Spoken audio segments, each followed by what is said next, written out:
Unaangalia Onji TV, sauti ya jamii.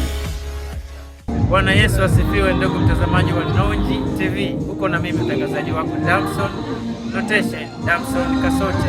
Niko hapa na furahi kabisa, niko na furaha kwa sababu nipo nyumbani mwa Bwana. Sisi tuna kauli mbiu yetu inasema Mungu kwanza na mengine yatafuata baadaye, na hichi ni kipindi chako pendwa kabisa kupitia Onji TV. Hichi ni kipindi cha safari ya imani na uko na mimi Damson, lakini leo niko na mwimbaji mkubwa, mwimbaji wa kimataifa.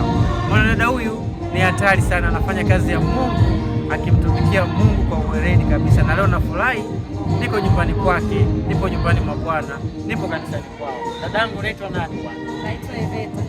Unaitwa Eveta? Eveta nani? Mbona ubarisi majina yako? Naitwa Eveta Mahungu. Huyu ni dada Eveta Mahungu, ni mwimbaji mkubwa. Mimi nimewahi kumsikia na hivi sasa nimetoka kumsikiliza akiimba live kabisa kupitia kongamano hili ambalo limetufanya Onji TV tuwepo maeneo haya. Hapa bwana panaitwa dada Eveta? Hapa panaitwa Chakenge. Chakenge. Na imani hapa Chakenge wanakujua vizuri kabisa mwimbaji. Bwana, nimefurahi sana na kongamano hili limenivutia sana kwa sababu ya mambo haya mawili. Wamefundisha namna ya kukua kiroho, lakini pia wamefundisha wadada au wamama namna ya kujikwamua kiuchumi. Kwa hiyo tumefurahi sana. Unazungumzia nini kuhusiana na kongamano la leo? Kuna kitu kidogo unaweza kuambia watazamaji wa Onji TV kuhusiana na hii tamasha, kitu chochote ambacho unaweza kuambia? Ninachoweza kuambia ni kwamba tamasha hili kwa kweli, tamasha hili ni kwamba nzuri sana, limefana sana. Ni tamasha ambalo limegusa wamama kwa namna nyingine, kwamba limeinua wanawake kwa namna fulani ambapo walikuwa wamejisahau, limewakumbusha wanawake majukumu yao na namna wanavyoweza kutumika nyumbani mwa Mungu na jinsi wanavyoweza kuwa watumishi wenye nguvu, watumishi wanaoweza kueneza Injili Tanzania na hata duniani na hata nje ya nchi. Dadangu, naona wewe ni mwimbaji mkubwa sana, na je, wanaweza kupataje watazamaji wa Onji TV katika mitandao yako ya kijamii, namna utakapobariki kupitia nyimbo zako? Unapatikana kwenye mitandao ya kijamii kwa jina gani? Kwenye mitandao ya kijamii inapatikana Facebook kwa jina la Shiro Respect. Okay. Yes. Instagram bado sijawa na YouTube. Instagram pia nina akaunti ambayo natumia jina la Shiro Respect. Okay. Wanaweza wakanipata kwa jina la Shiro Respect. Ukiandika tu Shiro Respect unanipata mtandao wetu.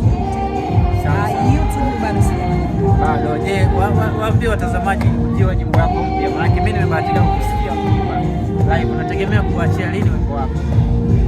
Wimbo wangu natarajia kuachia hivi karibuni.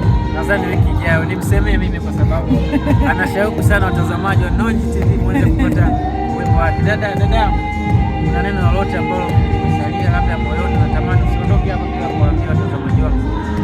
Ninachopenda kuambia watazamaji ni kwamba kwanza niwakaribishe Chakenge, niwakaribishe mahali ninapopatikana. Ninapatikana katika kanisa la Mji wa Miujiza. Yes, kanisa la Miujiza kwa mchungaji Daniel Ongenja, ndipo ninapopatikana. Kwa hiyo watazamaji, ninawakaribisha sana mahali hapa kanisani kwetu kwa Pastor Daniel Ongenja. Karibuni sana, ninawapenda na Mungu awabariki. Amina dadangu. Nafurahi sana ujio wako.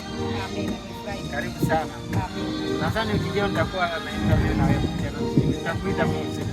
Amina. Nashukuru sana. Karibu sana, barikiwe. Amina. Amina. Nenda kaendelea na huduma tukufu. Ndugu mtazamaji wa Onji TV, kwa live kabisa kupitia tamasha hili, kupitia kongamano hili ambalo linaruka live kabisa kupitia hapa Kivule. Onji TV tunakushia mubashara kabisa matangazo haya, na uko na mimi live. Nitaendelea kukuhabarisha, utakuwa na watumishi wengi bado wanaendelea kuja na kumiminika watu ndani. Burudani inaendelea, waimbaji kaza wa kaza wakiendelea kufundisha na kueneza Injili. Sisi tunakwambia Mungu kwanza na mengine yatafuata baadaye. Asante, naendelea kutufuatilia katika peji zetu za Onji TV, na ulikuwa na mimi Damson Samuel Kasote. Asante.